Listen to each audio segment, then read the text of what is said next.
Napoleon Bonaparte lost his empire. He lost his armies. He lost his crown. And he died in exile, far from power, far from Europe, far from victory. And yet, history never let him go. Napoleon is remembered not as a defeated man, but as a force, a conqueror, a genius, a figure who bent Europe around himself. That alone should make us pause, because most rulers who fall are reduced to footnotes. Their failures eclipse everything else. Napoleon's failures did not. And that raises an uncomfortable question. How does a man who lost everything still dominate history's imagination? Napoleon was not born a king. He had no ancient bloodline to protect him, no divine right to justify his rule, no tradition waiting to carry him forward. His power had no past, which meant it could disappear at any moment. And Napoleon understood that from the beginning. So he did something very few leaders have ever done successfully. He didn't wait for history to judge him. He didn't wait for time to decide what he meant. He decided first. Napoleon didn't just fight wars. He narrated them. He didn't just rule territory. He shaped how his rule would be remembered. Victory mattered, but perception mattered more. Because if people believed his rise was inevitable, then resistance would always arrive too late. This is not a story about military tactics, and it's not a biography. This is a story about how power works, when it has no legitimacy to fall back on, about what happens when image moves faster than reality, about how a man can lose an empire and still win the war of memory. Napoleon didn't just conquer Europe, he taught power how to explain itself into history. And once you understand that, his rise and his fall start to look very different. When Napoleon Bonaparte took power, he inherited a country that no longer believed in kings. The French Revolution had destroyed the old sources of legitimacy. Bloodlines meant nothing. Tradition meant danger, and authority was something people distrusted by instinct. Napoleon did not step into a throne that history had prepared for him. He stepped into a vacuum. That vacuum was his greatest problem, because power without a past is power that feels temporary, and temporary power invites resistance.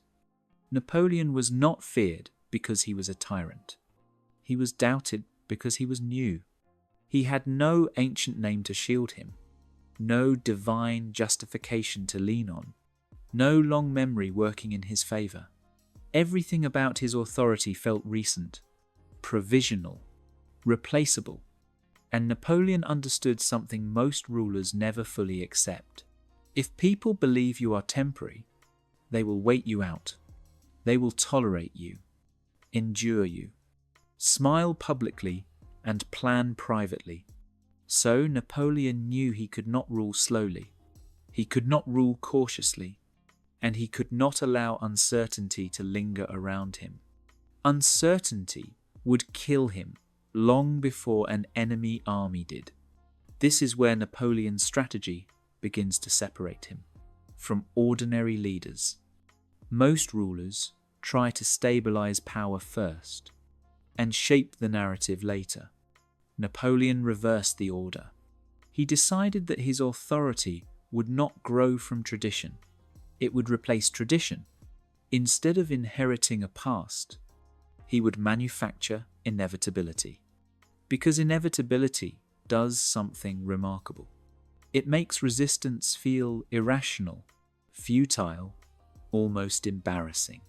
You don't rebel against what feels destined. You adjust to it. This is why Napoleon moved so fast. Why he advanced relentlessly. Why he never allowed Europe or France to see him pause. Pausing suggests doubt. Doubt suggests weakness. And weakness invites alternatives. Napoleon could not afford alternatives. His power had to feel like the only version of reality available, not because it was morally right, not because it was legally perfect, but because it was already happening. This is the central problem that shaped everything Napoleon did. He was not ruling from stability. He was ruling from momentum. And momentum only works as long as people believe it cannot be stopped.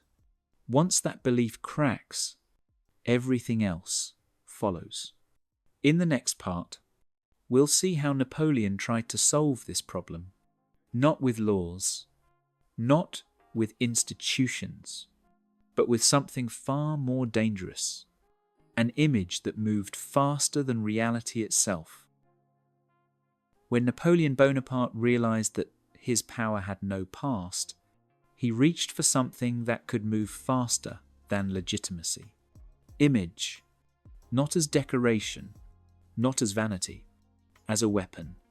Napoleon understood that facts travel slowly, but images don't. An image can arrive before evidence, before opposition organizes, before doubt has time to form. So Napoleon did not wait for victories to speak for themselves. He spoke first. Military bulletins were written like epics. Defeats became strategic withdrawals. Losses were buried under language. Successes were framed as destiny. What mattered was not what had happened. What mattered was what people believed had happened. And belief has a momentum of its own. Napoleon also understood something more unsettling. People do not remember events. They remember representations of events. So he controlled those too. In paintings, Napoleon is always composed, always elevated, always calm, while others strain around him. The horse may rear, the soldiers may struggle, the storm may rage. Napoleon never does. These images were not records. They were instructions. They told Europe how to remember him, before Europe had time to decide for itself. This is where Napoleon's strategy becomes dangerous. Because once image leads reality, reality starts adjusting to keep up. Commanders hesitate to report failure. Officials soften bad news. Institutions begin protecting the story. Instead of questioning it, the image becomes something that must be defended, not because it is true, but because too much now depends on it. Napoleon did not need people to love him. He needed them to believe that resisting him was pointless. That history was already moving in his direction. And for a time, it worked. Europe did not just fear Napoleon. It anticipated him, reacted to him, adjusted itself around the assumption that he would continue to advance. This is what image does at its most powerful. It does not convince. It conditions, but there is a cost to ruling this way. An image that moves faster than reality demands constant proof. It must be fed, sustained, reinforced. Victory cannot slow. Expansion cannot pause. Because the moment the image stops being confirmed, people begin to look again. And once they look closely, they start to see limits.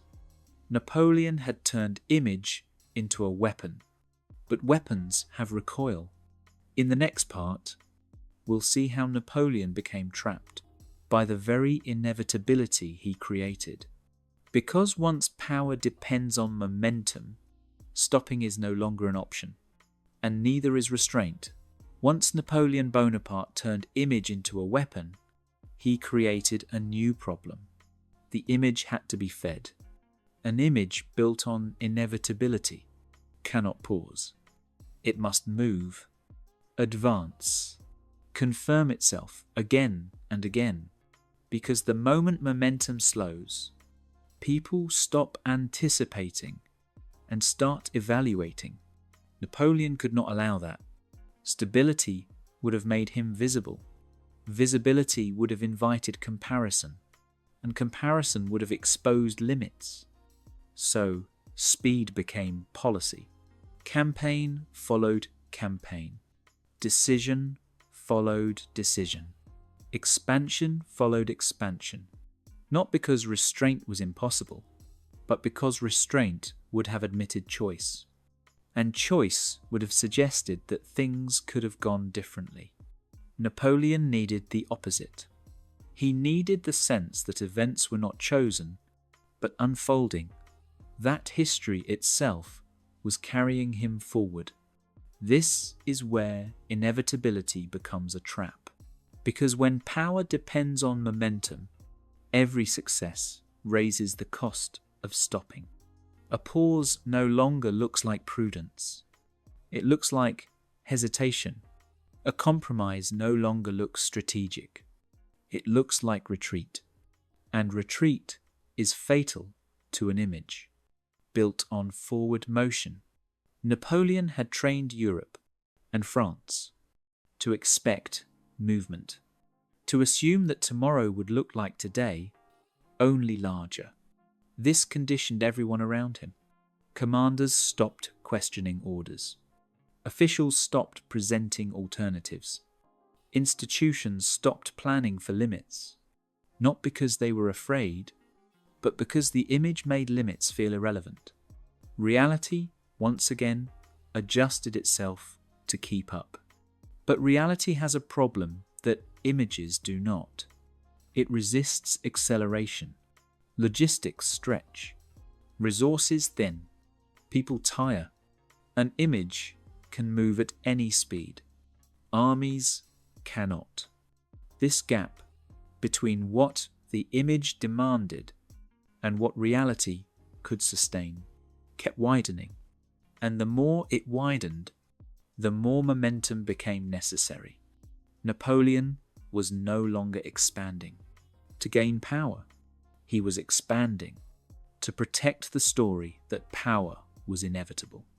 This is the point where strategy turns into compulsion, where success stops being optional, where stopping feels more dangerous than continuing.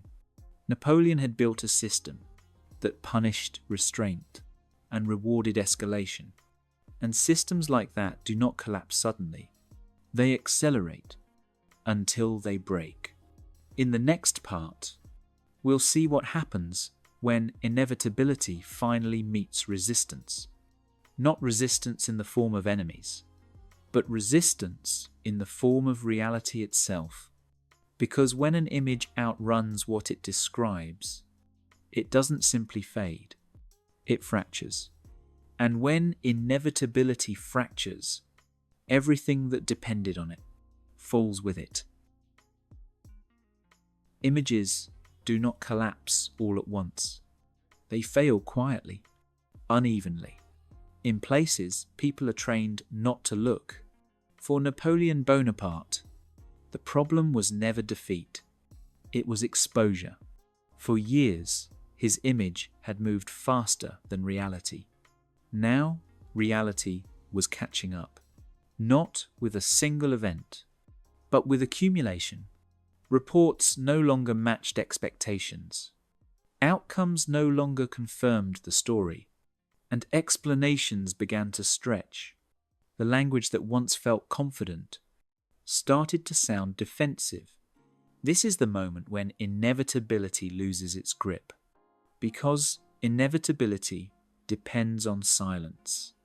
It works only as long as people assume that resistance is pointless. But once doubt becomes visible, even briefly, others begin to notice it too.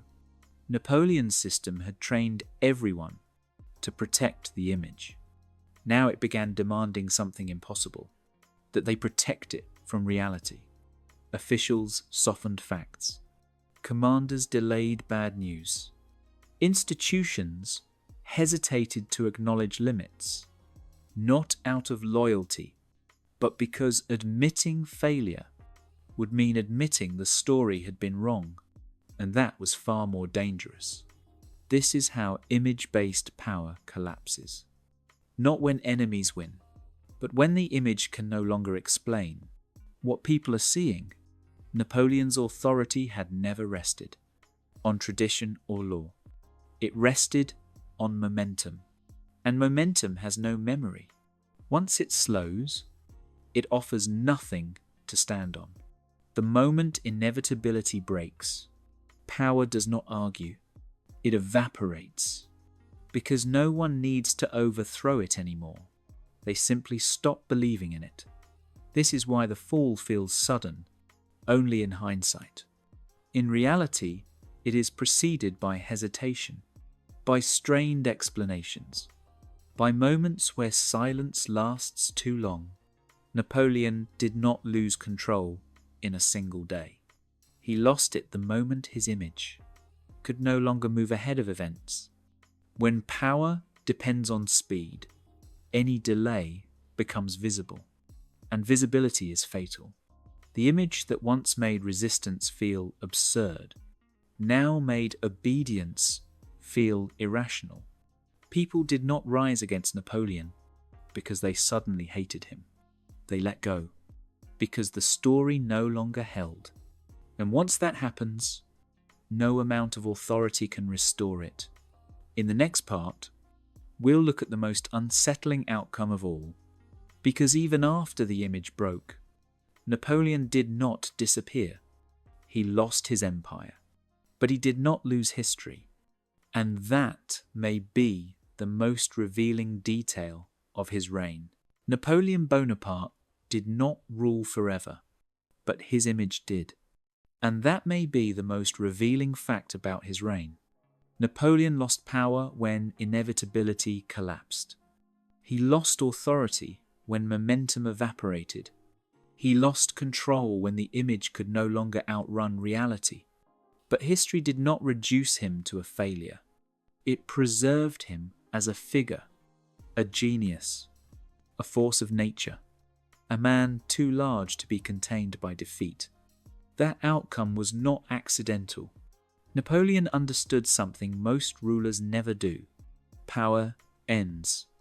Memory remains. So once control was no longer possible, he shifted to something more durable. Interpretation. Napoleon did not leave his story to his enemies. He framed his defeats. He shaped his exile. He turned loss into tragedy, and tragedy into meaning. By the time the wars were over, the narrative had already settled, not around what he failed to do, but around what he represented. This is why Napoleon still feels present, because memory does not ask whether power was justified. It asks whether it was significant, and significance survives collapse far better than authority ever does. Napoleon did not win the final battles of his reign, but he won the long argument over what his reign meant, and that victory lasted longer than any empire could. This is the pattern that matters. Elizabeth I controlled memory to survive. Napoleon controlled memory to justify expansion. Both understood that history is not a neutral record. It is a selection, a process of repetition, of emphasis, of forgetting. What survives is not always what was true, but what was explained most effectively. This is why the story of Napoleon still feels unsettled, because it was designed to be. He was not meant to be resolved. He was meant to be remembered. And once memory hardens, it becomes authority. Authority that does not need to argue, does not need to defend itself, does not even need to be accurate. It only needs to feel inevitable. This series was never really about Napoleon. He was a case study, a clear one, a dangerous one. It was about how power learns to protect itself by shaping memory rather than suppressing facts, because facts can be debated, evidence can be challenged, but memory, once inherited, rarely explains itself. So the question this video leaves you with is not whether Napoleon was great or whether he was destructive. The harder question is this: how many figures feel obvious to us only because their image survived better than their rivals? How many reputations endure, not because they were right, but because they were curated? Napoleon understood something that still makes us uncomfortable today. If you control how you are remembered, you don't need to control everything else. And that may be the most enduring form of power there is. This story ends here, but the mechanism doesn't. Because Napoleon was not unique. He was early. And in the next chapter of this series, we'll apply the same framework elsewhere. To the figures history taught us to fear, to the reputations that feel unquestionable, and we'll ask a question that history rarely likes to hear. Not, were they innocent? But, who needed them to be remembered this way? If this video changed the way you think about Napoleon, even slightly, then stay with the series. Not because we're trying to rewrite history, but because we're trying to understand why some versions of history survive so easily. In the next episode, we'll take the same framework and apply it somewhere else. To a reputation that feels obvious, to a story that feels settled, and we'll ask a question history rarely likes being asked. Not, was this person good or bad? But, who needed them to be remembered this way?